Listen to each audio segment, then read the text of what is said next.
You see, so it was all meant to be. I started the morning with tentacles, and then she goes right into date nights and stuff.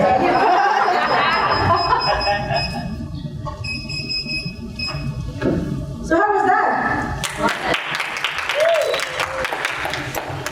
Dr. Nguyen, how come Lover's not here again?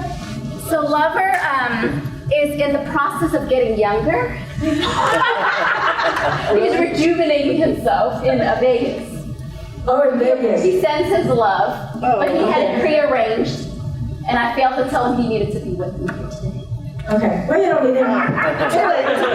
You only need him in the evening. Anyway.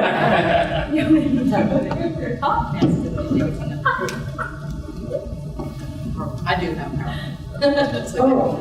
Yeah, thank you, Bob. Oh. So how many people come in here and expecting, especially the dentists, expecting us to talk about teeth only? Says the dentist who's not really practicing.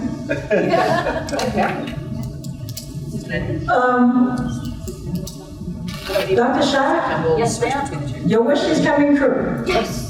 The next presentation is on sleep medicine. Yay! Perfect. And this is sound? Now, with that? Yeah, there's video. And so I'm honored to welcome Rebecca Leahy. She is from Fort Smith, Arkansas. She's been in the medical and dental field for 30 years. She looks 25. The last 11 years, she has been treating patients with sleep-related breathing disorders. She's currently the Director of Education for Sleep Group Solutions. She has trained and supported over 1,000 dental teams across the United States and continues to travel and educate some of the most successful dental sleep medical practices in the country. For the people who are not in the dental field, Sorry. so how many people have heard about sleep medicine? Right? Snoring. Maybe you have somebody who snores in your family.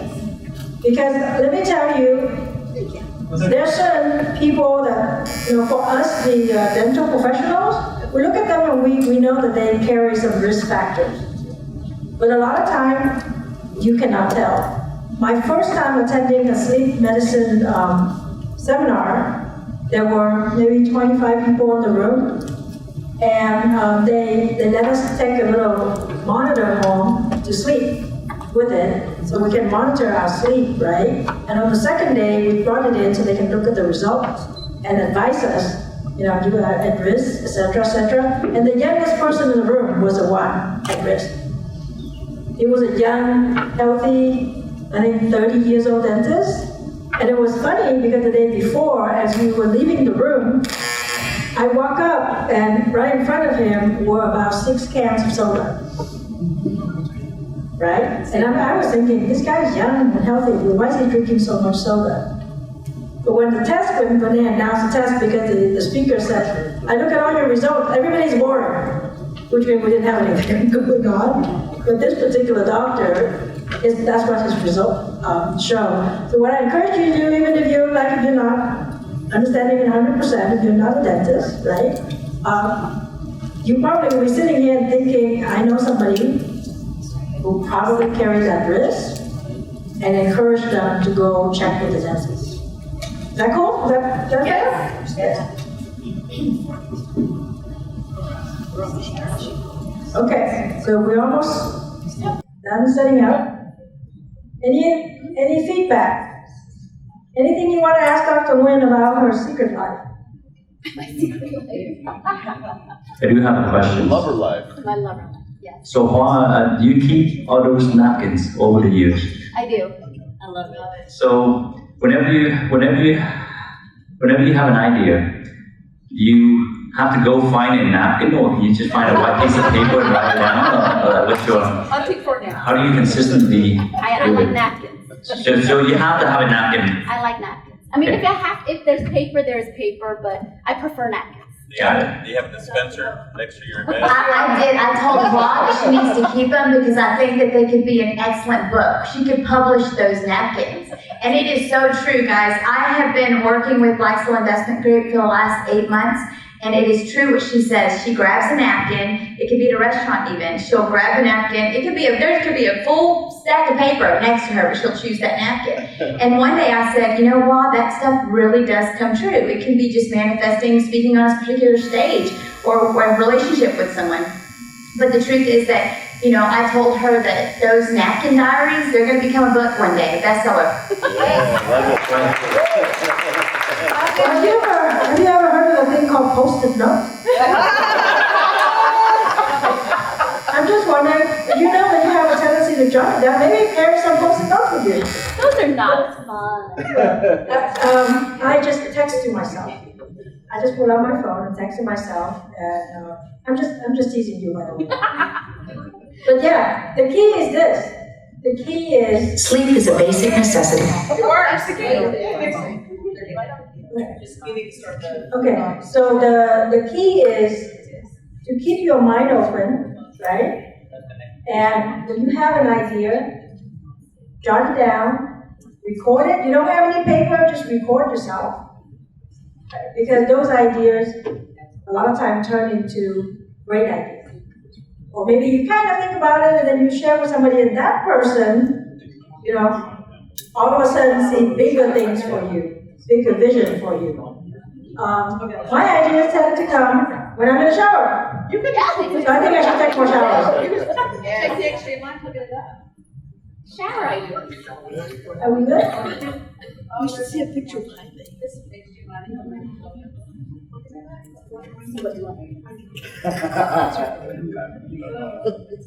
PowerPoint. Alright.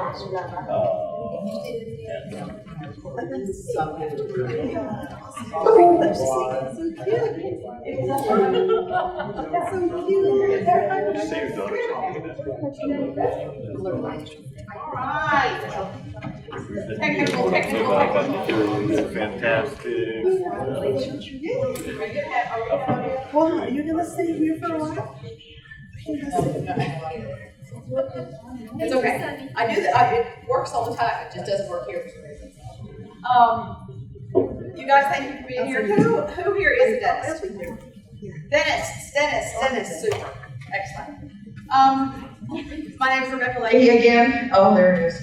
And I'm the Director of Education for Sleep Group, and I've been taking care of patients and helping practices all over the country learn about dental sleep medicine. The world of dentistry has changed. We're not tooth mechanics anymore. We're actually specialists in the craniofacial space. So who better to take care of you guys? And we take care of patients who have airway problems than the people who work closest to the airway, right? So, I don't know if we've got sound. We don't. So what does dental sleep medicine do for practices? Well, it changes perspective in our communities. It changes us from being the guys who fix your teeth when you have a toothache or tooth scrapers to being actual physicians of your whole body health. One thing that we do when we are born is breathe, and the last thing we do when we pass is breathe. So breathing is really important, and we have really become the people who are important, who have that as our first thing. Sleep Group Solutions is the world's largest dental sleep medicine education company. I have been with Sleep Group now this is my 11th year of taking care of patients. I have a practice in Fort Smith, Arkansas, and I have a practice in Miami, Florida, which is by itself weird. But I love taking care of patients, and this is really feedback. So we have some of the very best top key speakers all over the country, and we teach all over the country every week. So I travel quite a bit to do this. We are the proprietary owners of the technology known as EchoVision, and I'll show you guys that today and how it works and how it helps us screen and identify patients and have predictability in the care that we're going to give. So that's a nice thing too. So let's start with a test for you guys. So first off, does anybody, and don't be shy, it's okay, because I'll just be real honest. I snore like freight train, Probably why I'm still single. So, anyway. You know that 5, is it bad that my 5, the 5 things that she asked us to write down for me started with not in jail? That was my first thing. So my bar's a little low. We gotta raise the bar. Yeah, not in jail, preferably single. It was just preferably, good IRA, good credit score. I didn't put that in there. So, there you go. So, anyway, so for questions, you guys, answer me these, and don't be shy. Does anybody here snore? Yes. So raise your hand. Raise your hand and just leave it up for a minute for me. Does anybody snore? Or have been accused of it, even if you say, I don't know. I'm sure it's not me. He says I do, but I don't believe him. How about grind your teeth at night? Yeah? Okay. How about wake up in the morning with a headache? Anybody? Okay. How about hypertension? Anybody with high blood pressure? Okay, I'm up to 3. I'm out of limbs in just a minute. How about acid reflux or heartburn? Anybody? Okay. A few extra pounds. Or have a bed partner or family member that has any of those, suffers from any of those. Yeah, so, we're all here. So we got spouses that are bed partners, not be judgmental. So all of us know someone who has some of these. Acid reflux and heartburn and clench or grind your teeth and snores or purrs. Girls don't snore, girls purr. But all of us know someone who has some sign of sleep disordered breathing. All of us know somebody. And the fact that the truth of the matter is this is the most endemic, life-threatening, life-shortening disease process that there is in the country.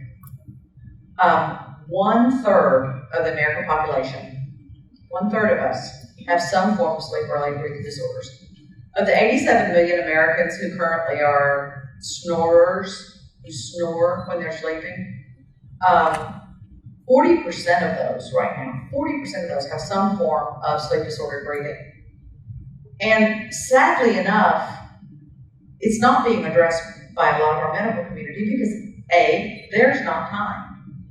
The medical world is very focused on what we do. We're very categorized. Cardiologists do cardiology and pulmonologists do lungs. We do our slots.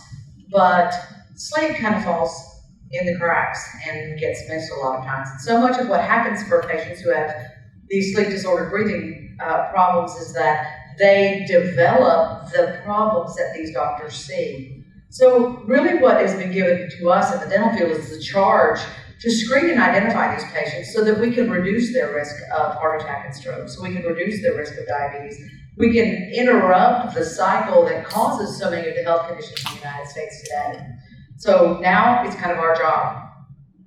We have a huge opportunity for a new way of helping patients. And so one of the things, and for dentists especially, my charge to you is that I want to change your perspective on treatment planning.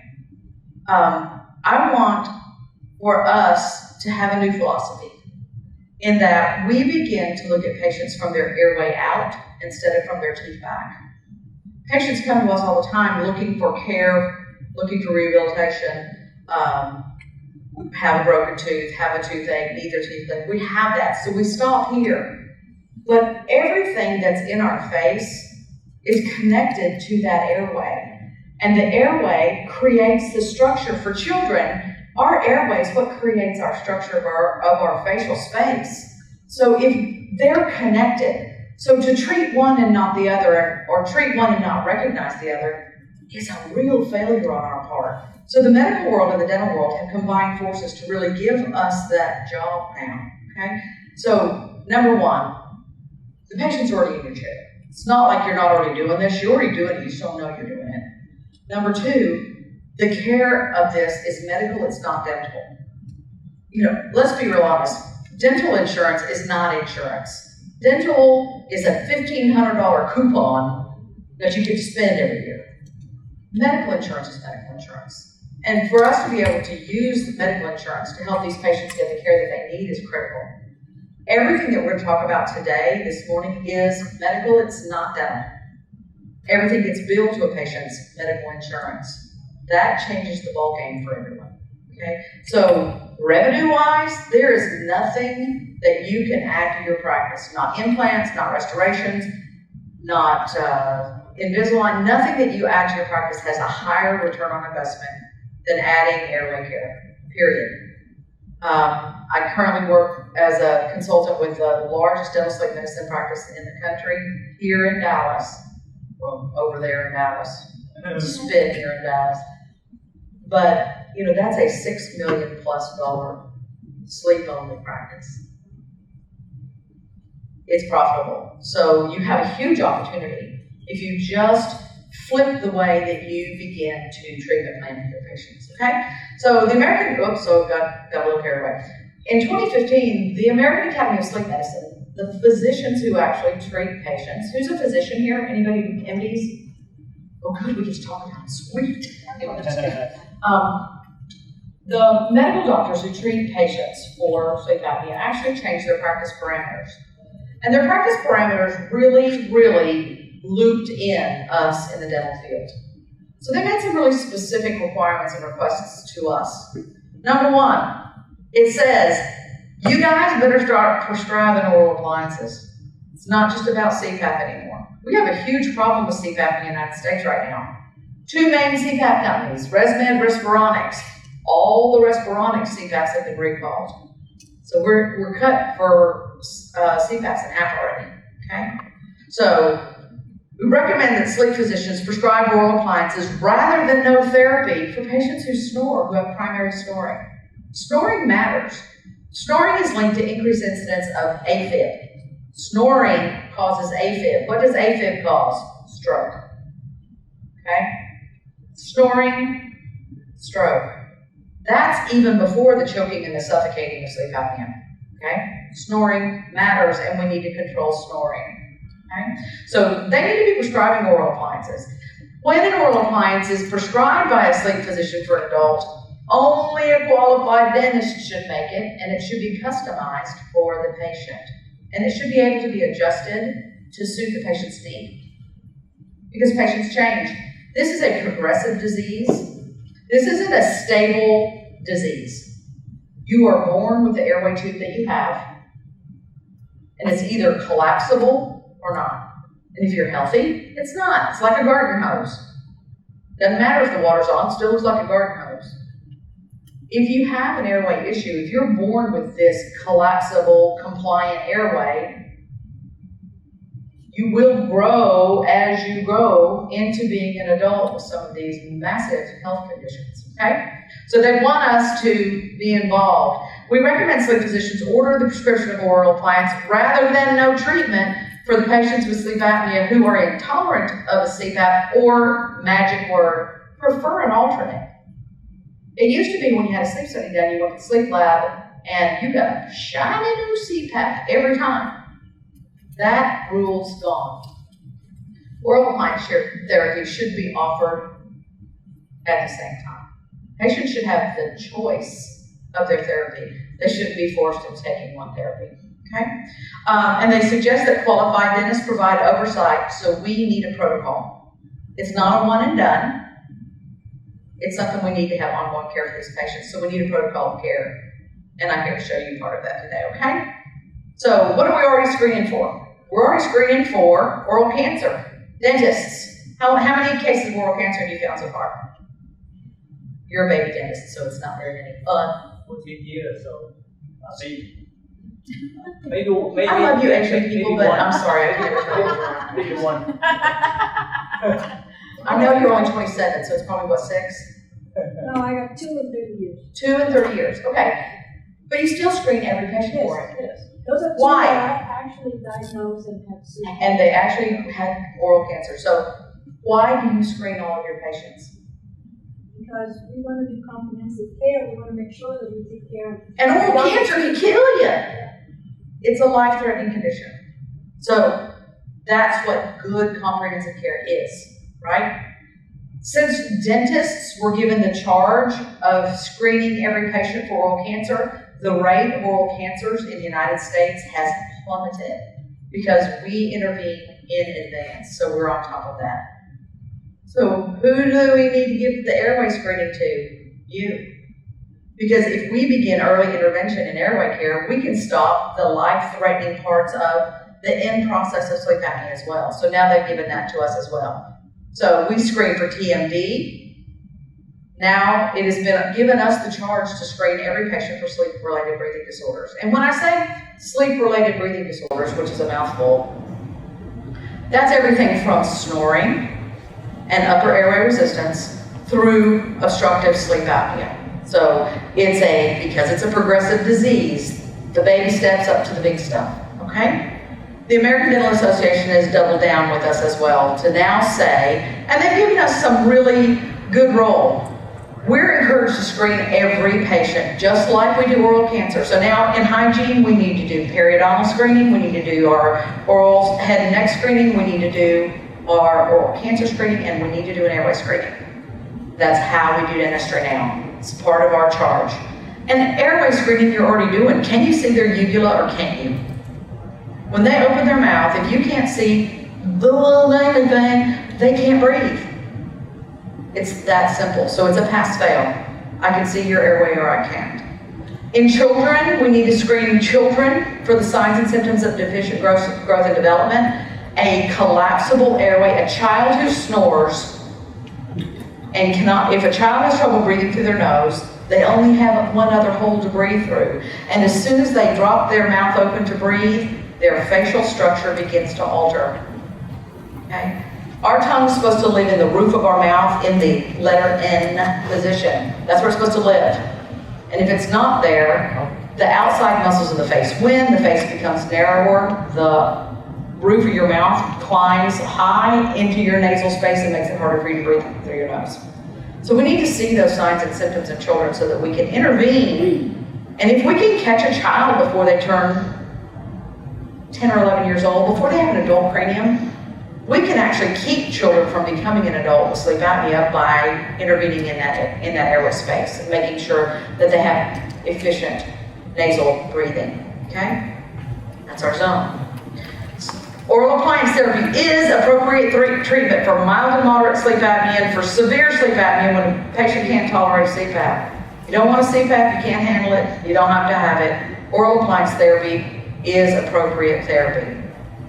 If it's prescribed by a physician through a written or electronic order, a dentist should evaluate the patient for the appropriateness of that. You gotta have teeth for an oral appliance. And they can't be flapping in the wind. I need enough dentition to put an oral appliance on, make sure that patient has an adequate periodontal health, okay? We need to make sure we have consent for that. It's a medical treatment. It is a medical problem. We need to make sure we have a medical consent to let patients honestly know the pros and cons of the therapy that we're going to give them, just like you do for everything else. If we're going to treat these breathing disorders with an oral appliance, we need to make sure that we recognize and manage any side effects that might occur, because they can. We're going to do everything we can do with proper measurement and exceptionally good oral appliance construction. It's generally not a big problem, but it can happen. And my philosophy on those small complications that can happen, like muscle soreness or possible slight bite changes are, but did you die? No? So your bite feels funny. Did you die last night? No, you didn't. Tap out. So we need to be able to know those. We need to make sure that if we're going to treat these patients, we have some way to get data about what's happening with that oral appliance. We need to have some form of home monitoring system in our offices, because it's not how you feeling. That's not clinical. I need to test that appliance in place on a patient with a sleep study. So we do a sleep study in order to get a diagnosis, and then we must do sleep studies ongoing as the patient matures into this process to check their status in that oral appliance. Sometimes you gotta have surgery. Sometimes you gotta have your tonsils taken out. Once we stopped taking out tonsils in the late 60s, when insurance companies put their foot in the door and said, ooh, we're spending a lot of money on that, so we really want to make that hard to have done, we began to grow populations of people who now can't breathe when they sleep because they have so much redundant tissue in their airway. Tonsils are not good for you. If they block your airway, they gotta go. So we need to be aware that sometimes you have to have some surgery to actually help these patients breathe and sleep better. So now it's our job to help these patients with sleep-related breathing disorders. Every patient. So what do you see in these guys, you guys? Don't be shy, holler it out. They're all big boys. So Chad is a hip hop artist who lives in Atlanta. Justin is on that show, The Deadliest Catch, you know, where they catch all the crabs in the really icy water. Mike's an MMA fighter. See? So all of these guys are in their 30s. They are all big boys. Overweight doesn't mean over fat. I'm over fat. They're overweight. These are muscular big guys, okay? All of them have big necks. They have big 17-inch plus necks. All of these guys have sleep apnea, and all of these guys are dead. They all died in their 30s of heart attacks from untreated sleep apnea. The leading cause of heart attack in the United States is untreated obstructive sleep apnea. So tell me why when a patient presents to the emergency room with a heart attack, they don't do a sleep study at some point to see what's going on. There's a big failure in that, okay? So this is what sleep apnea looks like. This is a disease where an airway is collapsible. Okay? So if you have this fireman's hose kind of airway, when you go to sleep and you begin to breathe more shallowly and all the muscles around that airway tube relax, your airway can collapse. Okay? So you go to sleep and that airway collapses. And you have this thing we call apnea. Okay? Very rapidly, your oxygen starts to go down because you're not breathing. This is not holding your breath. A lot of times we'll hear people say, well, my husband stopped breathing last night. He stops breathing. He's not stopping breathing. He is suffocating on himself. There's no difference between this and drowning in a pool. No different. You cannot breathe because your airway has been choked out with tissue. So you have this event and your oxygen sats start to drop and your CO2 starts to rise and your body goes into emergency response. So you get this sudden urge and fight or flight to figure out how to breathe. Because when you're asleep, your brain can't tell the difference between your tongue choking you and a burglar choking you. So it's going to respond the same way. Fight or flight. So you start having this real rapid increased ventilatory effort, trying to figure out how to breathe. And at this point, your body is either going to startle awaken you, like wake up, shoot you with adrenaline, bust up your heart rate, bust up your blood pressure, or you're going to have a heart attack or a stroke and die. That's right there. So hopefully you wake up. Give that snort, pop the airway open, catch your breath, then you relax, and you go back to sleep, and it starts over again. If we do this once or twice a night, we can tolerate that. But the problem with patients with sleep apnea is that doesn't happen once or twice a night. Sometimes it happens hundreds of times a night. So who has babies? Okay. Remember that first 2 months, think back, those lovely, sweet, buttery days when they were awake every 17 minutes. And you couldn't remember whether you showered yesterday or the day before. And you're just in a fog because you're just surviving those first few months because you have a baby, they're up, you're nursing, you're taking care of everybody. Think about that every single day of your life. That's what patients with sleep apnea live with. And the problem with that is that they don't even realize it because they've grown into this problem. They don't even realize how tired they are until they fall asleep driving. I have a patient who actually has taught himself to put his car in park at every red light. Because a red light's long enough to fall asleep. And if he falls asleep, he drops his foot off a brake and boom, hits the person in front of him or rolls out into the intersection. So that's tired. But is that not normal? No, that is not normal. So patients with this condition generally don't even know how tired they are because, yeah, go ahead and yawn, stretch it out. No, I'm just kidding. Love it. So I would love to give you some sound, but the sound isn't working. But it is a condition where you can't, yeah, you can't. There's no sound again. No sound, Rose. So when we look at this, when we look at how many patients actually, I don't know why they can't get the sound to work. I literally just used it yesterday and it's Put the fine. microphone next to it. No, it's HDMI. So Actually, you can turn on that. it's fine. It's fine. We'll just keep going. It's good. Y'all know what people who snore look like. Anybody who sleeps in one's been there, done that, so it's all good. So how many people actually have this problem in the United States? If we look at the whole pie of all of us, it's coming out to 40% of adults over 40 snore. We do. So that's about 87 million people. Way more men than women. And just about a month ago, which I should change this, sorry, this popped up to a new number of 34 and 17. Okay? So it's more men than women until women hit menopause. Our female hormones are very airway protected because we have to make little mini-me's. So that's one of our DNA protectors.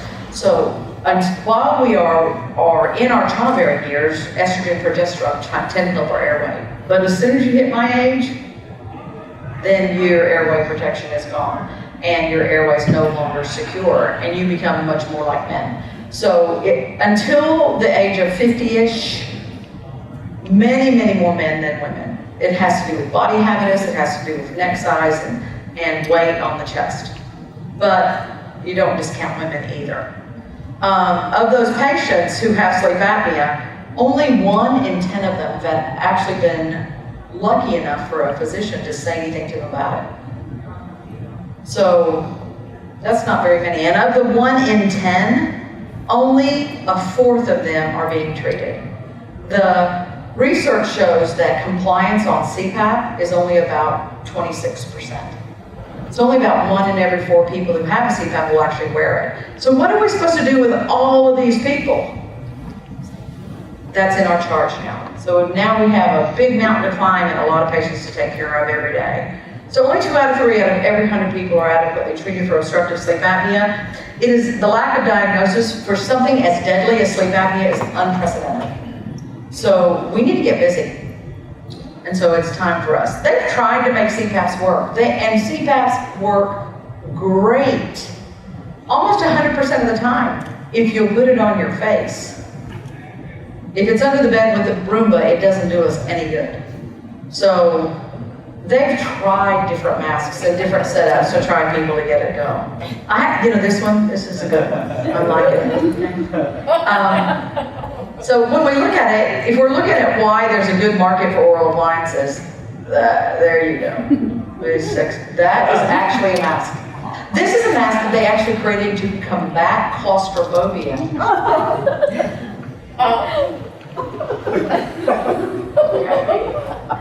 It's either claustrophobia or any sexual transmitted disease, because you know they're not doing it. Anyway, so there are all sorts of shapes and sizes, all sorts of different ways to set these up. But the fact of the matter is, if you had a choice between strapping something tightly on your face or wearing a specialized, customized medical device in your mouth, which would you pick?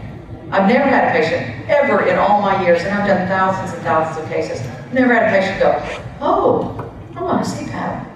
No, never, never. They always want something that's a little more transportable.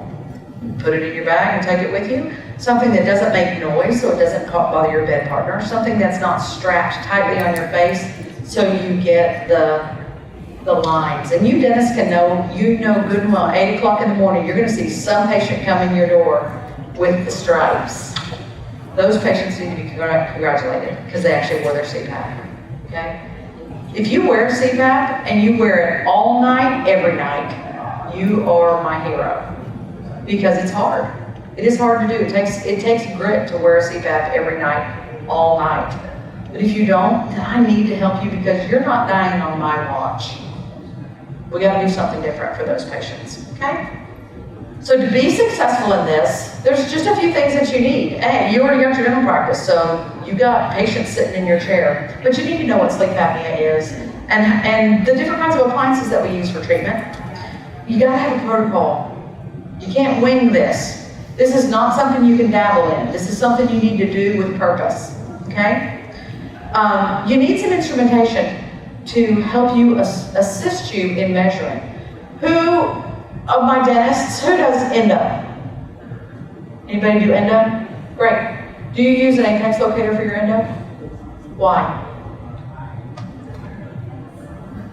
Because it gives you precision, right? It gives you predictive. Can you do endo without an apex locator?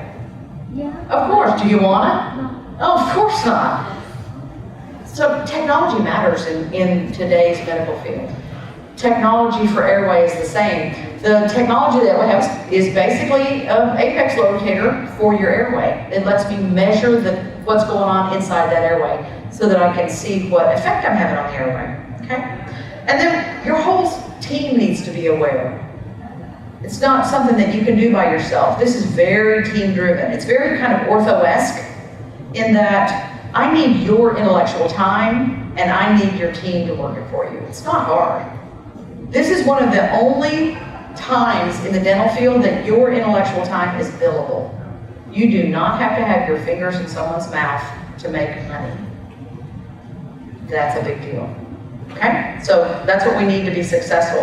And really the time is now. Back in the 80s when we were having our tongue binkies and our tongue retaining devices, we've come a long way from those days when, this is when I started. It was the wild, wild west when we really didn't have, we were just trying to figure it out and trying to figure out how to bill medical insurance and trying to get people involved. There was like 30 dentists in the whole United States when I first started. So we were just literally by the seat of our pants trying to figure out how to get this done. And now, in our last meeting, I think there was close to 6,000 dentists in our meeting. And because the American Dental Association has now said, you better do this, it should be all of us taking care of patients. So some of the big changes that have happened to us is that Medicare is all on board to pay for oral appliance therapy. And where Medicare goes, everybody follows. So insurance and Medicare go hand in hand. So once Medicare said, we like home sleep testing, then home sleep testing became the state of art for testing patients for sleep apnea. So now we in the dental field can actually issue home monitors from our offices to have patients sleep tested through the cloud with a board certified sleep MD. So we can do it out of our chairs. And Medicare will pay for the care for these patients. And insurance companies have followed suit. So this is probably the easiest thing to bill medically that there is oral appliance therapy. So we're not getting any skinnier either. Obesity rates are continuing to decline. I try to stay on the cutting edge of that. So, well, let's be honest. Who caught COVID? I caught a really bad variant of COVID. It's long COVID, 20 pounds.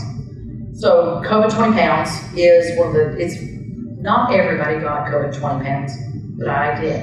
And so I've been having a little struggle with that very recently. So I'm a great person to talk about losing weight and CPAP and airway care because not good. Anyway, it's our job now to take care of these patients. Snore guards are over. We don't make snore guards. We don't even make night guards unless we're making sure that a patient doesn't have sleep apnea. Okay? So the days of just dabbling this are done. We have been given the charge to do this and do this to another level. And so I'm going to show you some of the things that we can do. It's not just about turning off the noise. It's about treating an airway condition. If you take the batteries out of the smoke detector, but you don't put out the fire, we didn't help anybody, and we definitely don't want to hurt anyone. So we want to make sure that we don't just turn off noise, that we actually have treatment and therapeutic value in what we're doing for these patients. So there are all sorts of oral devices that are made that for patients with primary snoring. Glidewell makes the Silent Night at a rate of about $10,000 a month. So the problem with these is, and the problem with just treating snoring is that how do you know they just snore? We need to make sure that if we're going to do anything to a patient's that controls a patient's airway, that we know what status that is, whether they have primary snoring or whether they have obstructive sleep apnea, and only a physician can tell us that.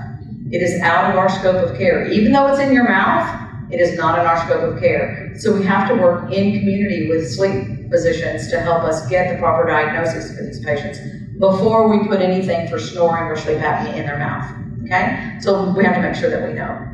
So 70% of the time, loud snoring indicates that a patient has sleep apnea. So snoring is never normal. The last thing we want is for people to be treated for something that in the wrong way because of us, okay?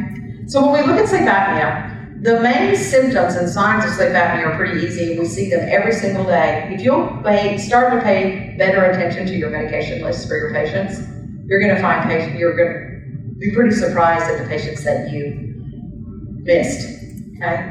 Number one, most common, snoring.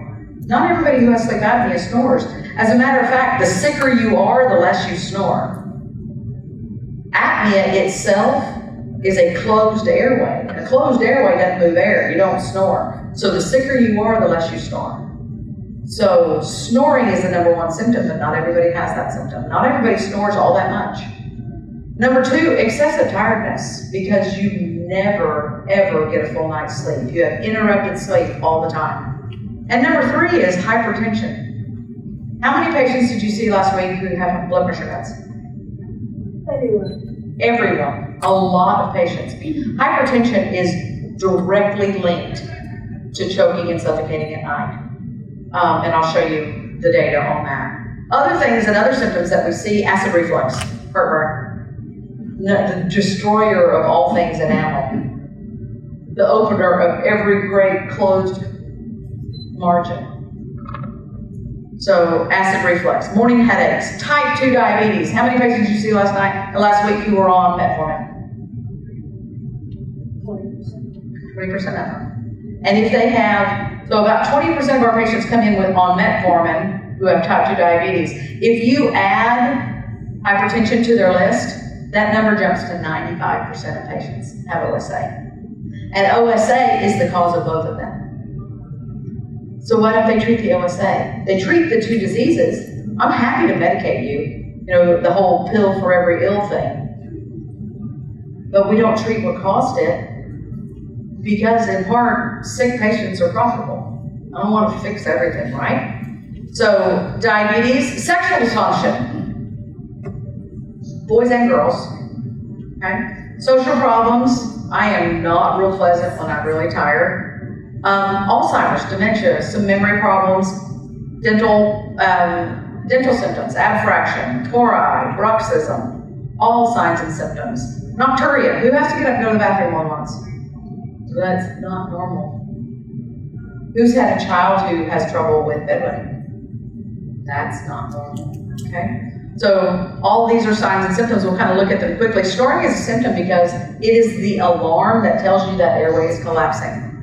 Just like a river, when it goes through a narrows channel, goes through rapids, so does the air in your airway. When the airway becomes narrowed, that air moving through causes turbulence in the airway and causes that airway to vibrate, and that is snoring.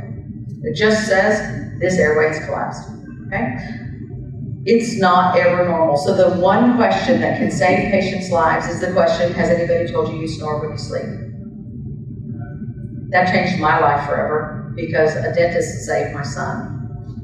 That's why I do dental sleep medicine, is because a dentist helped identify all the problems that my son had because he had sleep apnea. He had heart issues, he had a thyroid problem, he had hypertension, he had profound anxiety and depression, and nobody ever asked about his sleep. And it was all airway related. So once we got the airway fixed, poof, there's my kid again. So don't miss a chance to ask a patient about snoring. Don't be shy about it. Let's make it a normal question, okay? Snoring is important.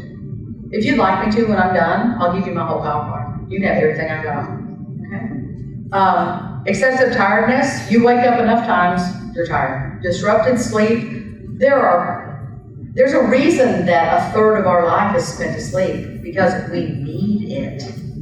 We work for 16 hours, the body is up, the daytime hormones are running, adrenaline and thyroid and all of our adrenal system, our pituitary system, all of those systems run and work hard during the day. But we have to park those systems and have a nighttime set of recuperating and resting and restoring hormones that run at night.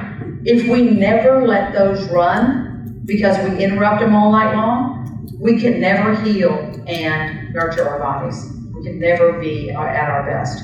These will begin to burn out. We've all heard of adrenal fatigue because our adrenal system's not supposed to run 24 hours a day. And when you're choking and suffocating and you're continually in fight or flight, it runs all the time, and that has consequences for our systems, okay? So excessive sleepiness is a problem. It is the #1 cause of fatal car accidents, more than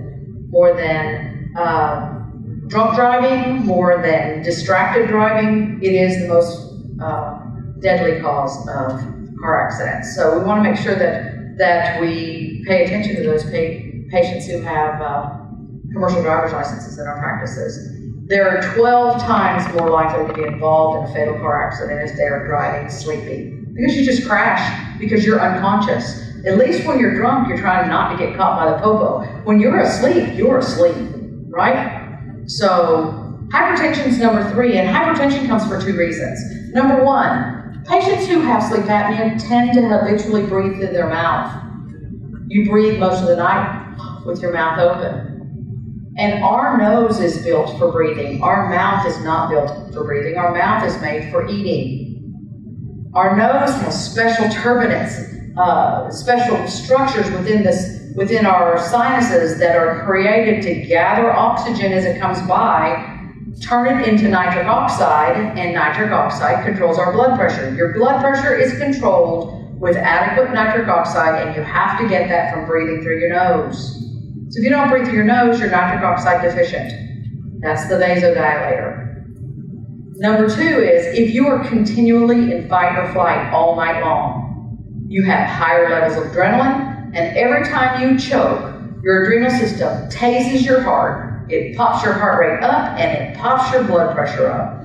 And over time, your body accommodates to that kind of insult all the time. So hypertension is fast and hard related to obstructive sleep apnea. And very often when I treat patients, that's the first thing that begins to resolve is blood pressure. So very, very important. Watch for patients that are on multiple blood pressure medications. Not normal, okay? You're 23 times more likely to have a heart attack if you have untreated sleep apnea. Okay? It is life-threatening and it is life-shortening. And we're just not paying attention. It increases our stroke risk higher than any single factor. I'm scared of heart attack, don't get me wrong. My dad died of a massive heart attack. Shocker, he had sleep apnea. I have sleep apnea, I gave it to my kid. It is a family genetic disorder. You get it from your mom and dad, and you pass it down to your kids. You can't get away from it, it is what it is. Much more predominant in our Asian population, because of the lumen of the tubes of your airway are much thinner and much more fine. So, as a predominantly large group of Asian people, please be aware of that. It is familial. I understand that I'm at super high risk for a heart attack, but I'm more afraid of stroke any day. To lose my ability to swallow or speak or think or see. How hard, just if I'm gonna have a heart attack, take me out. Just take me out. But please, God, please don't give me a stroke. So I wanna make sure that I do a good job and help these patients reduce that risk. What great power do we have in our practices to really reduce that risk? Holy cow, what a good thing. Acid reflux, the destroyer of teeth. Every time you choke and you go into fight or flight, your body initially over-exaggerates the use of your diaphragm. So your diaphragm begins to pull really hard to try to get air past the blockage in the tube. And in doing that, it creates this vacuum of negative pressure and lifts acid out of your stomach into your chest. Doesn't have to come into your mouth. A lot of patients aren't even aware they have it until their teeth are wrecked. Only less than 2% of our population have bulimia. A lot of times when we see patients with really damaged teeth from acid erosion, we think bulimia because we were taught to think bulimia. 40% of Americans have sleep-related breathing disorders. Less than 2% have an eating disorder. Which do you think it's more likely to be? You gotta ask about airway, okay? So that's where we see acid reflux. How many patients do we see that come in that are on Nexium and Prilosec or omeprazole, and they take it every single day? That's not normal. Those medicines weren't made to be taken every day. Those medicines were being taken in 2-week intervals. You're supposed to take them for 2 weeks and stop. If you have to take an anti-acid or a proton pump inhibitor every day, there's something that more than acid reflux. And we gotta look at airway, okay? Headaches. We know that patients who have obstructive sleep apnea spend prolonged periods of time desaturated at night. Low oxygen saturation causes your headache to kick in. We also know that one of the sympathetic responses to choking is bruxism. When the heart gets hammered and you hop up your blood pressure, you hop up your heart rate, the brain fires the master and shoves the jaw forward. It's a sympathetic response to choking. So nighttime bruxism and the TMD, you can't unwind TMD issues and OSA because bruxism is no longer classified as a nighttime, as a dental disorder. It is a sleep-related movement disorder. So we have to look at it differently now. That's why we don't do night guards anymore, unless we're sure you don't have OSA, okay? So, lots of reasons we have headaches. Getting up and go to the bathroom, nocturia. One of my very best referral sources is a urologist in town, because a gentleman go in and they're like, I am exhausted, I'm never sleeping, I have to get up 3 or 4 times to go to the bathroom. I just like spending all my time in the bathroom. And they send them to me for a sleep study now. Because I don't care if your prostate is as big as Dallas, if you don't create urine because your kidneys are turned off at night, which they're supposed to be. If you go to sleep, the hormones in your brain, your hypothalamus signals your bladder, your kidneys to stop functioning. You don't make urine if you're asleep properly. So if you don't make urine, you don't have to go to the bathroom. So it's more likely for some of these men to have an airway disorder simulating their need to urinate rather than prostate issues. Not that prostate issues aren't a problem, okay? So children are the same. Children who have problems with bedwetting, we very often find these are children who have disturbed breathing at night, disturbed sleep pattern, and continuous output of urine. They can't help it. Check the airway, correct the airway, stop that problem for these kids. There's nothing I love better than a mom that sits in my office. And I had a mom several months ago whose child we had been working with. We've been doing expansion. They'd gone through tonsillectomy. We really got this little guy working. And for the very first time, he had gotten to go and spend the night with his friends at a sleepover because he no longer went to the bed. He was never able to go anywhere because he couldn't stay dry at night. And she just cried and cried. It was the best thing ever. So things we could go to the dentist, stop wetting the bed. Yay. Sexual dysfunction. Because I have no filter, it's easy for me to talk about this. So if you do not sleep and breathe, and you don't breathe well through your nose, and you don't have adequate nitric oxide in your system as a man, your naughty parts will not work. Okay? So your naughty parts need nitric oxide. Same thing for females. We see young females who have trouble with menstrual irregularity, who have polycystic ovarian syndrome. Nitric oxide is necessary for ovulation, the production of the egg into the transmission of the egg into the uterus, and for meiosis to occur takes nitric oxide. If you don't breathe through your nose, you're not going to have enough of it. So very often we see young women who have trouble with that, and it ends up being stimulated by their, or caused by their sleep disorder breathing. Okay? So things we can help with. Not that I do. I totally do sit chairside and say, hey, yeah, I do talk about it in the dental office. Type 2 diabetes is the one that upsets me the most though, honestly. There's no disease process in the United States that has had more money poured into it by Big Pharma than type 2 diabetes. The list of new diabetic medications is pretty incredible. They're making a lot of meds. But we know with research that your endocrine function is directly impacted by obstructive sleep apnea, and that you are more likely to be diagnosed with type 2 diabetes if you have untreated sleep apnea. When you choke at night, you have this fight or flight. So your heart and your body gets put under stress because you almost suffocate every time. And because of that, your body excretes more cortisol. Cortisol tells your body, it tells your pancreas, don't digest any sugar, hold on to it, because we might need it. We might have to run from a bear, because it doesn't know when you're asleep. So it inhibits our ability to digest sugar. So if we don't digest sugar, what happens? Your blood sugars go up. And what happens when your blood sugars go up? You get type 2 diabetes. So why, if they know this, why don't they check your airway? They just don't. So we do, okay? So we know with lots of good research. Here's great, this is the largest research to date on type 2 diabetes and OSA.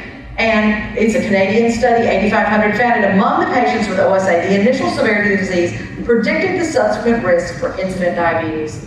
They know it causes type 2 diabetes. But nobody's putting their foot in the door. Nobody's helping. So if they won't, we will in our dental field. Okay? Dental symptoms. Scalloped tongue. How many? Stick out your tongue and look at your tongue. If you have those little dimples on your tongue, it's because you have a 2-car tongue and a 1-car garage. If your tongue doesn't fit in your mouth, where's it supposed to go when you go to sleep, right? Right, it goes back into your throat. If your tongue doesn't fit in that dental arch because you as a child didn't breathe through your nose, so your arches are too narrow, so the tongue doesn't fit anymore, your teeth are going to make their impressions on your tongue. Scalloped tongue, 85% connection between a scalloped tongue and OSA. Try to unsee that when you go back to the office, okay? Abfraction, bruxism, all connected, you guys, all go together. Nocturnal bruxism has been reclassified. It is now a sleep-related movement disorder. It's not clenching and grinding your teeth because you're stressed, because there's no such thing as stress when you're asleep. That part of your brain isn't on when you're asleep. It's not, I have a big test tomorrow. It's, I can't breathe, so I'm going to lock to my jaw and give myself a CPR move. That's what we're doing at night. That's why we tear up our teeth. And unless we begin to address that factor and understand that airway and bruxism go hand in hand, your dentistry is never going to last as long as it could. We got to stop blaming the lab when people break their crowns. They're clenching and grinding enough to break a crown. You better look at their airway. Because you try to break a brux or crown. That ain't happening. You got to really be clenching down to protect your airway, and it happens all the time. Okay? So, things we can do, and we see that all the time. That patient comes in and says, oh, you know, I used to have such a pretty smile. I want my smile back. I really, really want to invest in veneers. Great, put veneers on that without looking at his airway and see how long those bad boys stick on there. Those are the patients we see over and over and have to put repair, repair, repair, repair. Do the right thing first, take care of their airway, and then repair those teeth because they'll stay that way then, okay? So it has to be that we are careful. We can't just put a night guard on patients anymore. Night guard studies show that patients who have OSA in a flat plane spin have higher levels of choking and suffocating. Their scoring of OSA actually goes up because that is nothing but a skating rink for your teeth. Well, yes, it protects your teeth, doesn't protect your airway. So please, if you're going to treatment plan from the airway forward. Mr. Smith comes in, needs rehab. And he wants some really, I'm going to crown all of his anteriors. I'm going to make him beautiful. But I know I need to protect it at the end. What kind of protection is he going to need? I'm going to do a sleep study to see if he's got OSA. If he has OSA, then I'm going to put him in a sleep appliance that will protect his teeth as well. If he doesn't have OSA, which he will, then I can put him in a night guard. But I need a physician to give me that guidance. Okay? So we see these people every day, you guys. All right? high vaulted V-shaped arches, crowded anterior dentition. Any patient who's retrognaathic, or class 2 patients, every patient, any patient with 4 bicuspid ortho extractions. All of our class 2 patients. How many patients do we see that have a tongue that needs a zip code, basically, because it's so big and we have to wrestle with it, right? We gotta be aware. If that guy's got his tongue stuck all the way out and there's no hole back there, where's he supposed to breathe? There's no hole for him to breathe through. We have to be aware that patient can't breathe. So see your patients differently. Understand that these are the signs that are looking at you every day. So I was saying, you're already looking at it. They're already there. We just didn't realize it before. Okay. It is one of the most common sleep disorders, and it has 2 main parts, apnea and hypopnea. Apnea, no air moves at all. That airway is all the way closed. Hypopnea is a partial blockage of the airway. You're just choked. You're not always suffocated. It causes you to wake up. It causes really loud snoring. And it's scored by doctors on our sleep studies according to how long those events last. It is life-threatening. It takes 12 to 15 years off of your life if it's untreated. So if you really like your bed partner, say something. If you don't, up your life insurance. It raises your risk of dying by 46%. So you're at a higher risk of dying of anything if you have untreated sleep apnea. That's car accident, heart attack, stroke, cancer. Cancer metastasizes faster in a poorly oxygenated environment. Cancer, on-the-job accident. You're more likely to die of it. You're 7 times more likely to die of COVID if you have untreated sleep apnea. It tears your entire system down. It causes high levels of inflammation. The body's immune system only regenerates in deep sleep. And if your deep sleep is never successful because it's fragmented into pieces because you're choking all the time, your immune system never gets that opportunity to reset. So you're never going to be as healthy as you could be. Okay? So it's really important. These are all medical studies. They're not dental studies. So it's not a secret in the medical world that obstructive sleep apnea is so bad. Okay? This is a doctor's office where 101 primary care physician patients were studied, and they actively screened them. They were asking questions from the STOP questionnaire, which is S, do you snore? T, are you tired? O, has anyone ever observed you stop breathing when you sleep? And P, do you have high blood pressure? Stop. So they were asking them good questions, and 34 of them flagged at really high risk for OSA. So how many of them do you think out of these 101 patients, where we asked them if they had a problem, how many do you think they sent for care? Don't all jump in at once. I'm gonna tell you, 2%. They're 3 times more likely to send a patient to a psychiatrist for the anxiety or the depression or the insomnia than they are to send you for a sleep study. It's just a broken system. Okay? So 1 out of our 3 of our sleep patients have sleep apnea. Primary care physicians are not getting it done. So we gotta do a better job. We just have to. So let's look at how to do that. Sleep studies are scored by how many times you choke at night. They've been using the terms mild, moderate, and severe for years and years and years, which is baloney, and this means your insurance will mildly pay for it, your insurance will moderately pay for it. That doesn't mean anything about a patient. The scores here only tell me if an insurance company's gonna cover it. It doesn't tell me how sick a patient is, okay? So we have to be really careful with this mild, moderate, and severe stuff, because I have a lot of patients that come to me and say, well, my doctor said it was just mild. So I'll probably be okay. Great. So when you come to me for a mammogram, I'm going to tell you, you just have mild breast cancer. So we're just going to wait until it gets bad enough. And we'll check you again later if you want me to. It's not mild.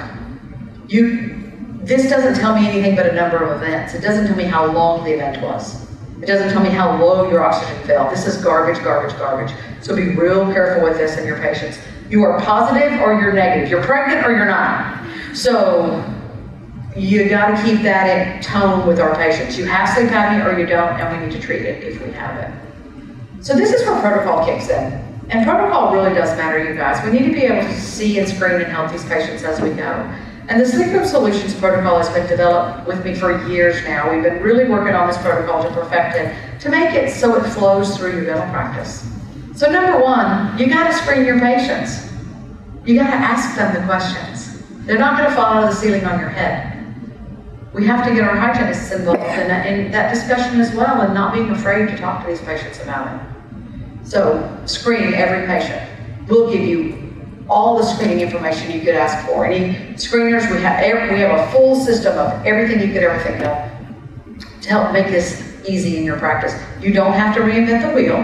It's done for you. All you have to do is follow the numbers, and we'll help you get this done. So we're gonna screen every patient. And from that point, we're gonna use some really specialized technology called EchoVision. EchoVision lets me quantify how collapsible a patient's airway is. It lets me actually measure that airway live. So it's in cross-sectional area, so it's a 2D version of a cone beam. So it lets me see down into that airway and see how much that airway collapses and see where the airway collapses, okay? And from that point, the number one end point of a screening is to get a sleep study done and get an answer from a physician about what's going on. We can have these monitors in our office, so we can actually issue them to our patients, send them home, let them sleep in their own bed, get the sleep study done, drop it off with me, and I'll upload it so a board-certified SleepMD can read it to the cloud. It's the way most of them are done across the country now anyway. So get a sleep study done, screen your patients, measure their airway, get a sleep study done. Insurance kicks in when a patient becomes positive for sleep apnea, okay? So part of our program with Sleep Room Solutions is to provide you with someone to bill it for you. One of the big hurdles for sleep care for a long time for us in the dental field is getting paid for it. I have a lot of dentists who come to me and says, well, I tried it years ago and I never could get paid. Well, if you're trying to get your front desk to bill medical insurance, good luck. It's not in their wheelhouse. If you don't like your front desk people, have them bill your medical insurance.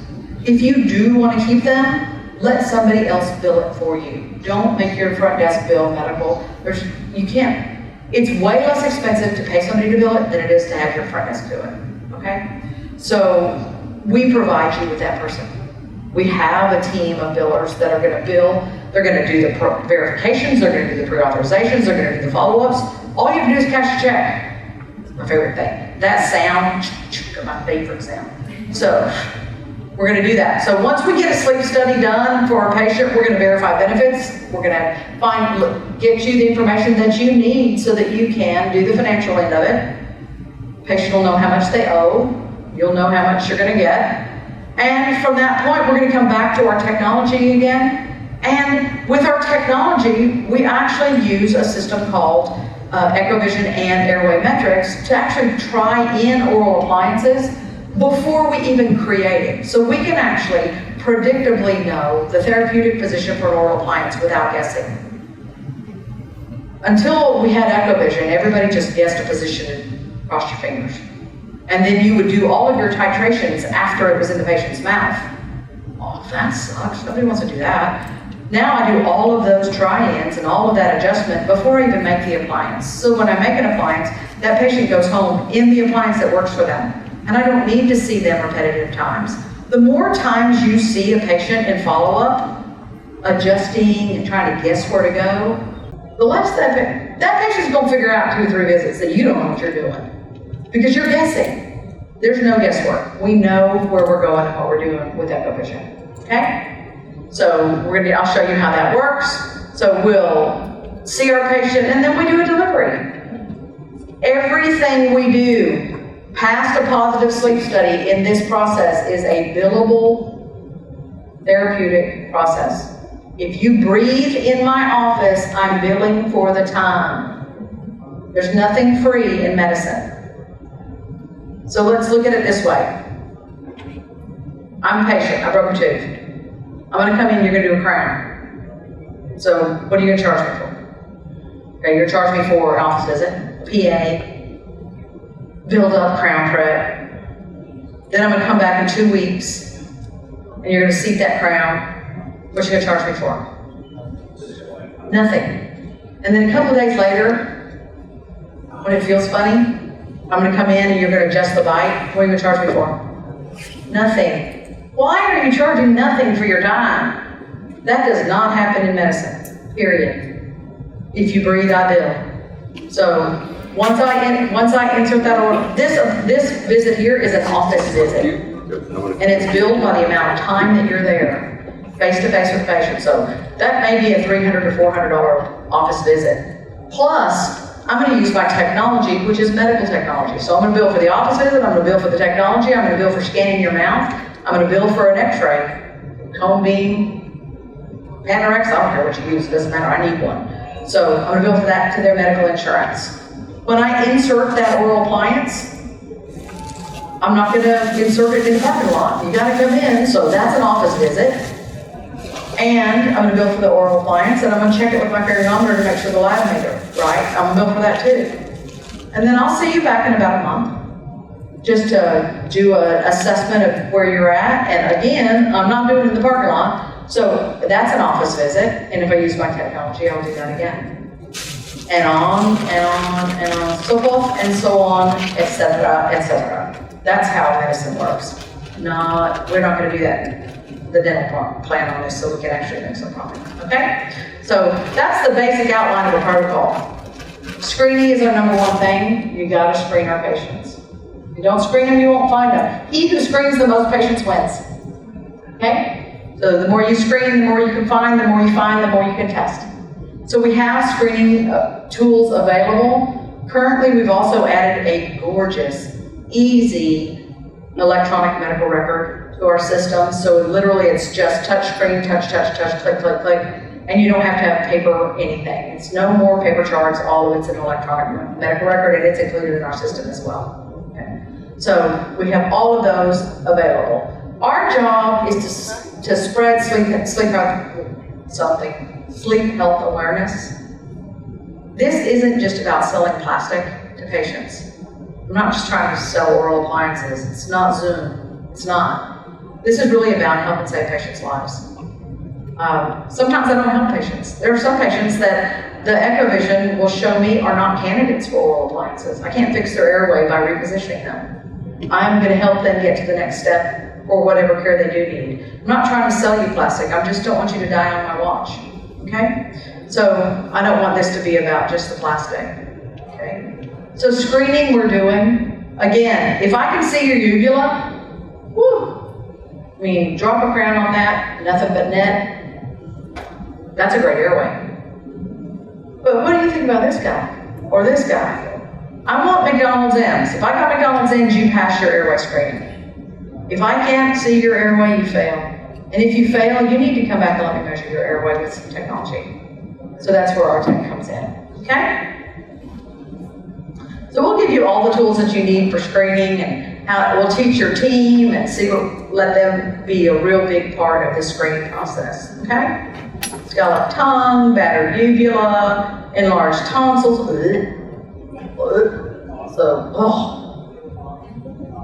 and have those patients return so that we can actually use our technology.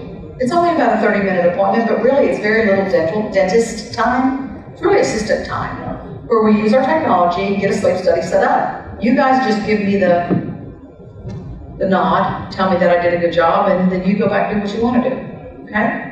So a sleep care coordinator is really a vital part of this, and having an assistant who can kind of rise to the level of this is really important. So we're going to use pharyngometry and explain to the patient what we see, and then get a sleep study done. Super easy, 30 minutes. I don't do it on top of hygiene. I have them come back for a different day of hygiene than hygiene, because when you have an appointment and you see a hygienist, you're there to see a hygienist. You aren't there to spend an extra 30 minutes, that's how long you want to spend. So I want this to be a focused appointment about your airway, not an afterthought of hygiene. It's important, so I want to focus on it. So this is EchoVision. EchoVision is acoustic pharyngometry. Noses matter. If you can't breathe through your nose, you have to breathe through your mouth.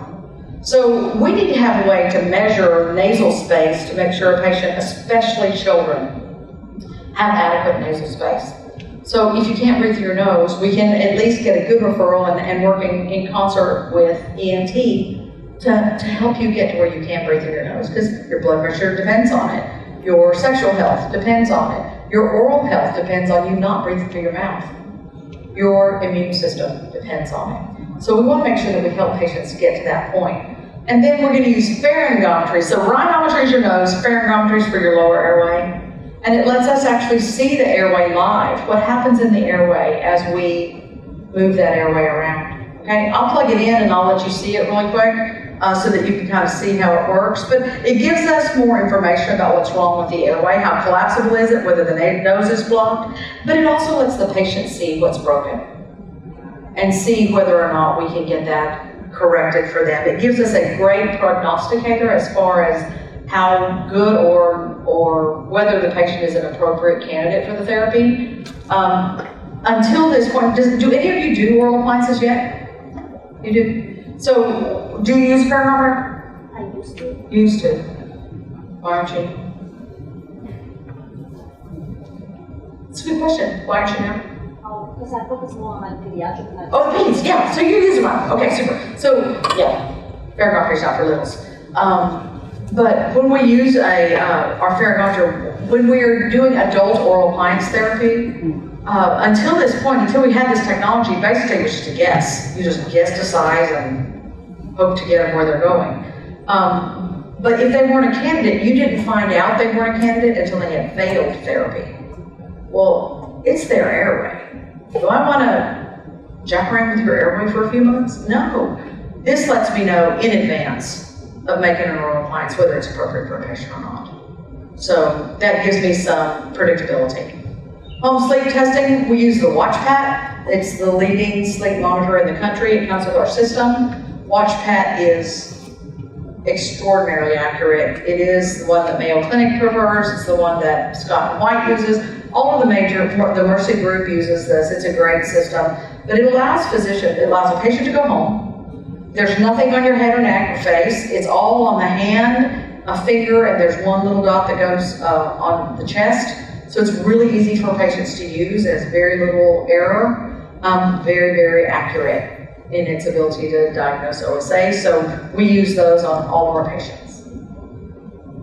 A polysomnogram is an in-lab study to differentiate the two. An in-lab study is a much more detailed study.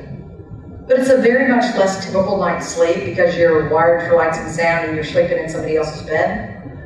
Compared to a home sleep test, which is specifically only for obstructive sleep apnea, so it's less detailed, but definitely a more typical night's sleep. There are times and places for both. There are some patients that have more than just obstructive sleep apnea. They may have narcolepsy, they may have periodic limb problems, so they need a more detailed study. But at this time, the preferred method of sleep study for insurance companies is going to be through home sleep testing. So we provide that to our patients. Okay? So again, same thing. You will be finding patients in your practice that are very, very sick with sleep apnea and don't know it. So we need a pathway of care for patients who are very severe with sleep apnea. I had a patient come in the other day who chokes and suffocates 111 times an hour. 111 times an hour, and he desaturates to 51 the night that I tested him. How do you even wake up from desaturating to 51? So this is a person who is critically ill. Do I want to put an oral appliance in his mouth? Not for $1 million. I'd set him for CPAP. You're gonna have to try it. If you can wear it, great. If you can't wear it, come back to me, but you're gonna try CPAP before I put an appliance in your mouth. You are that sick. So we need a pathway to help these patients who need more than we are. It's not just about us. This is a community of care, and we're gonna work in concert with board-certified sleep MDs and cardiologists and pulmonologists in our communities, okay? Case presentation will be done when we get all the information about the insurance so that we can go over the sleep study with the patient in detail. Let the patient know what we're doing.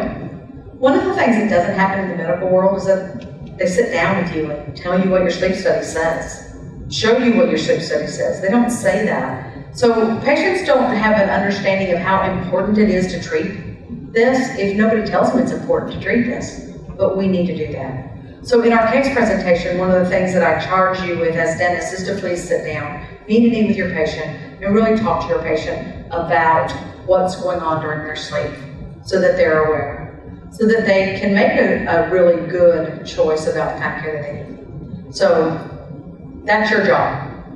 Once the patient makes the decision for the kind of care that they need, then we're going to go back to our assistants and we'll go back to our technology and measure that airway to see how it works. Okay?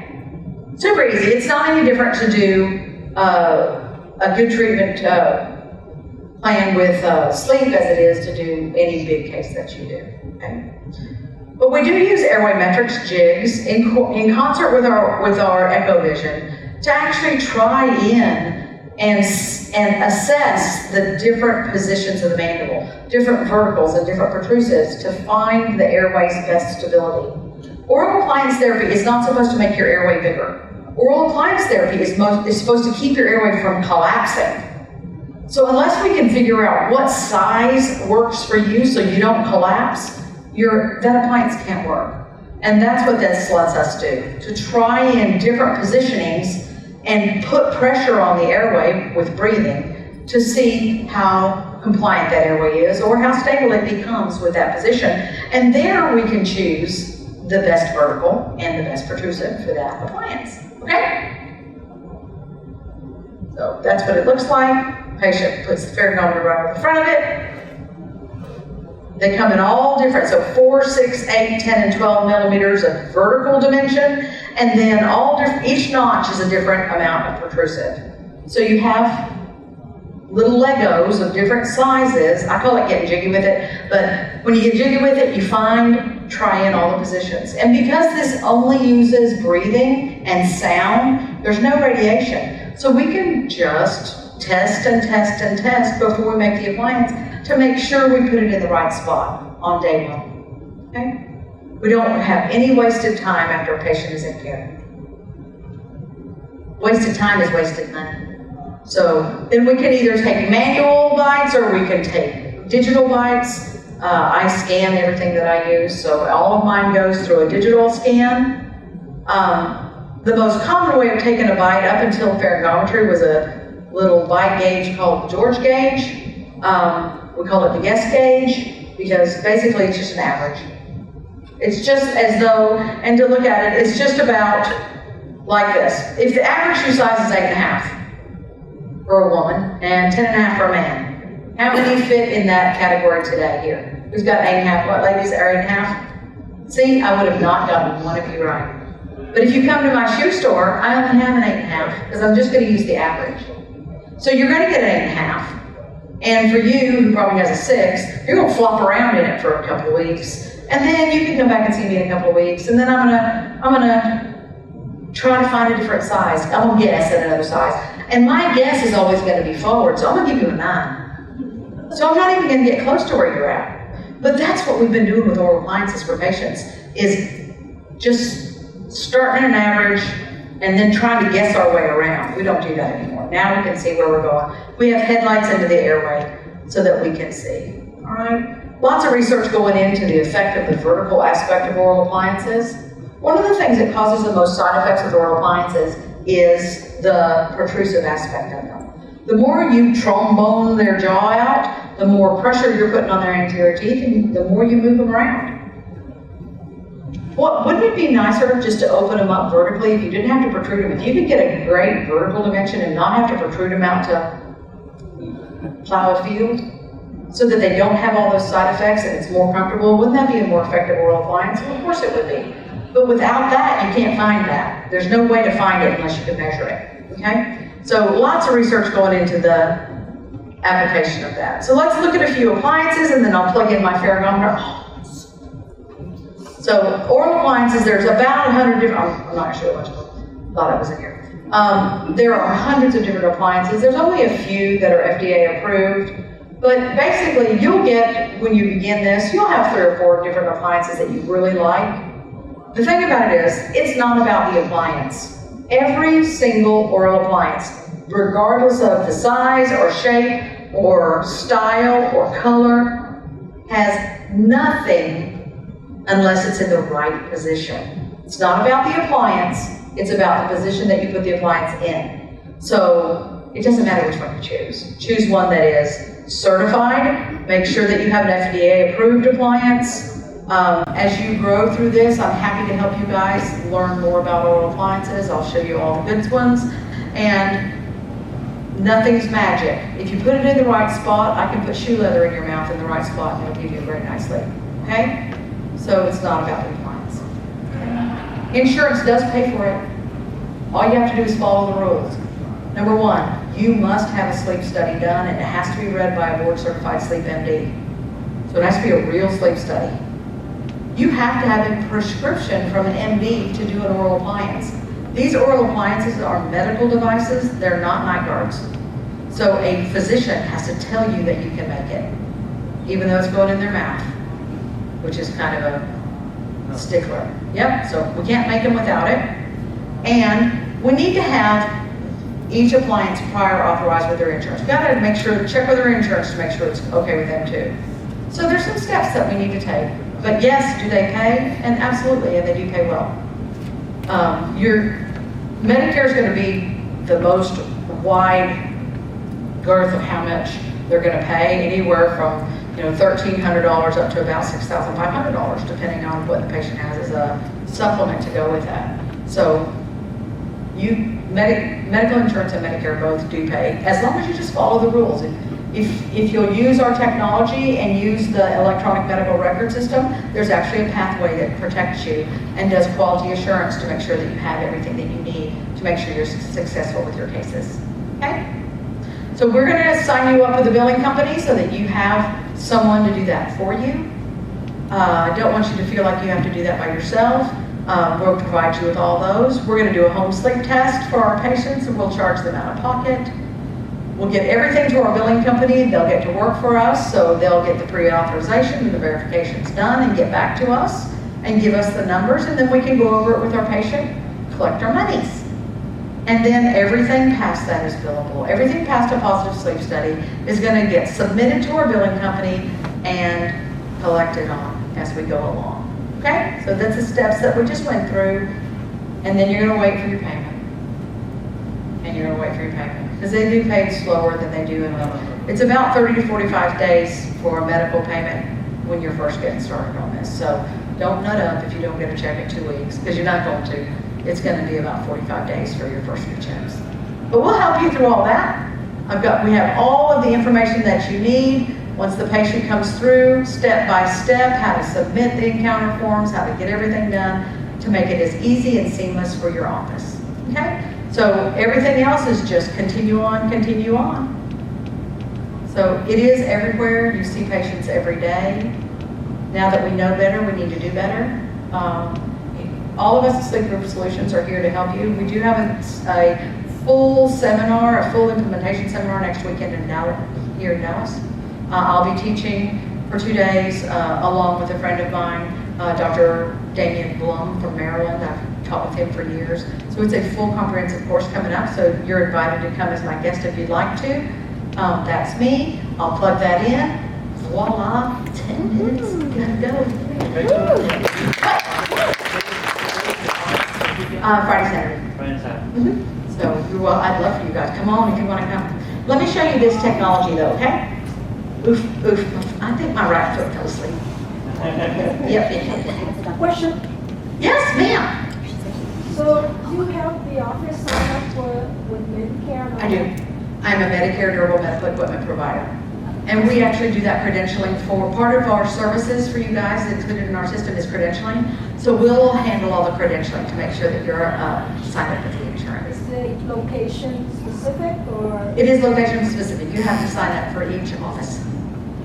So you'll be the provider and then it'll be done by each location. So we'll handle it for you. That way you don't have to, otherwise you will be gray-haired by the time you're done. It makes you cry. I cried the first time I did it. All right, did you plug this doodad in for me? Oh, yay. All right, you guys, I'm gonna show you this technology. Thank you so much for letting me be here. Yay! All right, here I go. Wakey, wakey. There it is, all right. Sweet, this is EchoVision. I'll give you just a quick little brief explanation of it.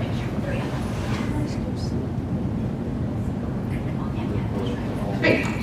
All right, so this is Echovision.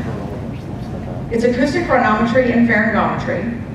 It has a full system of patient care, so it's got all my patient information, it's got all my office visits here, you see, all my appointments here, my patients are all here. I do have a medical, here's me, back up this one. So all my screeners are built into it, everything is built into it electronically, so it gives me a way to easily and seamlessly not miss anything. It writes letters for me so that I can report this information to physicians. So that's all that good stuff. It'll give me a beautiful reporting system. But I just wanted to give you just a brief idea of what Echovision does. Because seeing the airway is really important, and we need to be able to know where we are and what we're doing, okay? So, rhinometry. Measuring the nostrils is really important. This is the sound it makes. It's not loud. It's like a bat in a cave, so it runs the sound waves up the tubes, it gathers it and gives me a measurement of the size of the tube. I'm not measuring air movement, I'm measuring the tube, just like a phone beam, okay?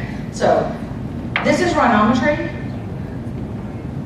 sterilizable nose tip, but it lays against the skin of the nostril. I'm not shoving this up patients' noses unless they backtalk me. So what we look at here is a grid of measurement. So this is the size of the tube in the y-axis. 0 starts the opening of the nostril, nasal valve, anterior, inferior turbinate, posterior turbinate.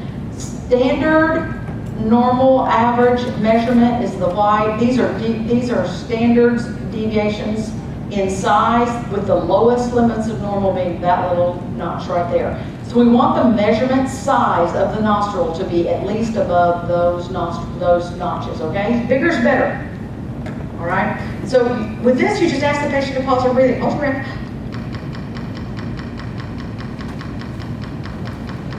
Perfect. There you go. There's my left nostril. Everything's above normal. There you go. Boom. That's it. Doesn't hurt. Can't feel it. Nothing. No big deal. Then you just spin it and go to the right side. Do the same thing. Hold your breath.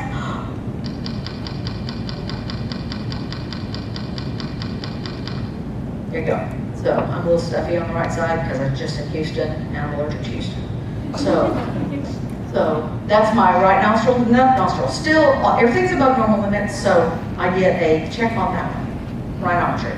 That's simple, okay? I do that, that's critical for especially children. When you see a child with a really high voltage palate who is a primary mouth breather, flared anterior, you see those kids, thumbsucker palate, you're gonna see this measurement way down here.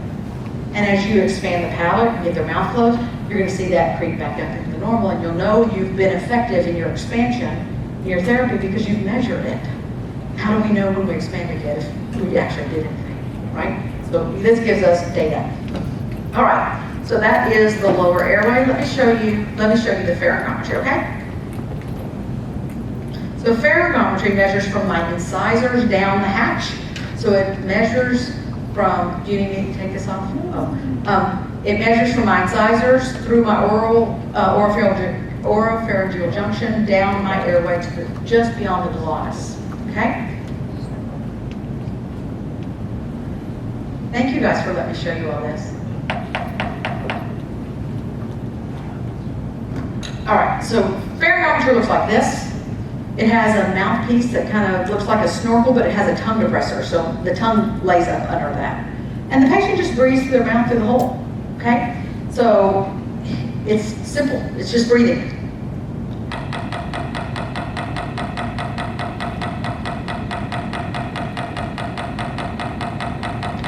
Okay, so here's my airway. What are we looking at?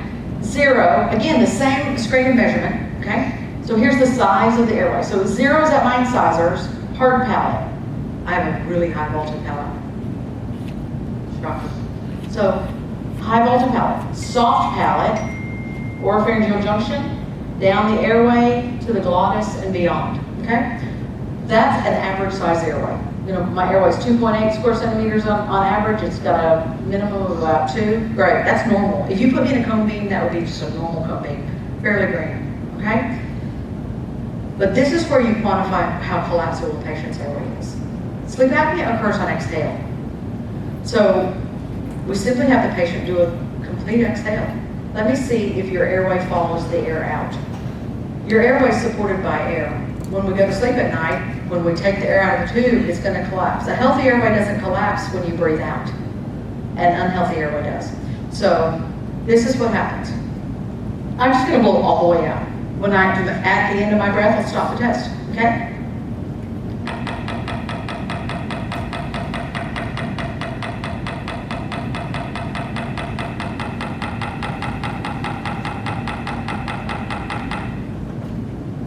That's my airway with no air in it, okay? So here's my airway. Here's my airway without air in it. That is all collapsed. That's how much my airway collapses. It's collapsed. I've lost, oh, I've got my glasses on, why am I supposed to be? Just breathing out, I lost 60% of my airway, okay?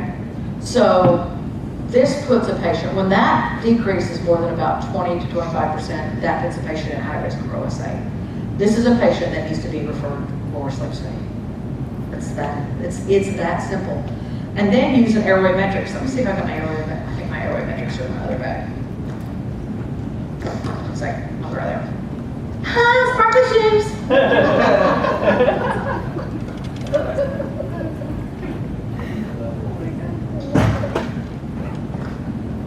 All right. Forgot to bring this up here, sorry. Okay.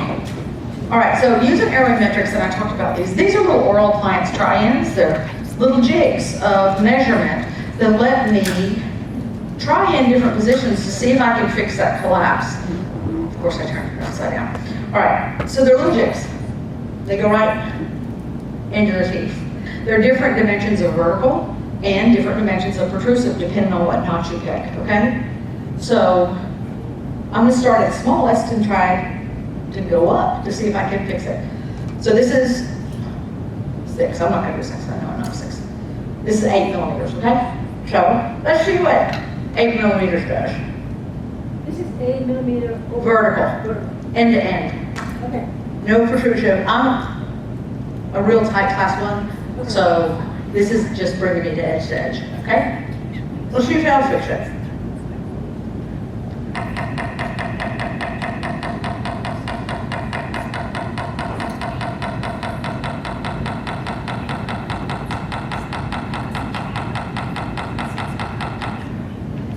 And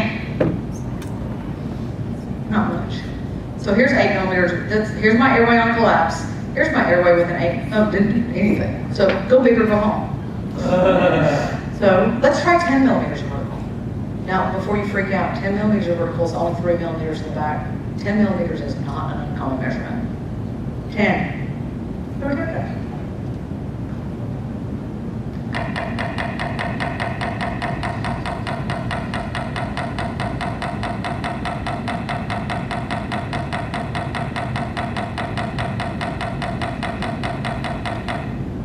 Okay. Here's my airway, normal airway. Here's my airway with the 10 millimeter vertical change. Do you think that size appliance would work? Well, of course it will. So I'm trying to collapse it, it doesn't collapse. Trying in appliances matters. That's what makes EchoVision different. Having predictability.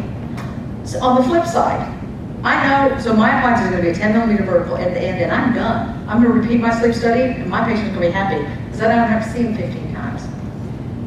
Let's do the flip side though. I have a patient come in, they have an airway that looks like that exactly. I do 6 millimeters, 8 millimeters, 10 millimeters, 12 millimeters, nothing. And nothing changes. Then I try protrusives, nothing changes. It still looks like that red. Do I want to make it a normal lines? No, you don't. How would you ever know that if you were just guessing your way around? So I can then at that point tell the patient, oh, and the patient can see it too. It doesn't get any better. It doesn't get any better. I'm not going to charge them $4,000 or $5,000 for something that will never work for them. And I can have an honest conversation. My reputation with physicians is elevated because it's not about selling plastic. It's about actually making something that works for a patient. That's what EchoVision does. So thank you for letting me show it to you. Yay!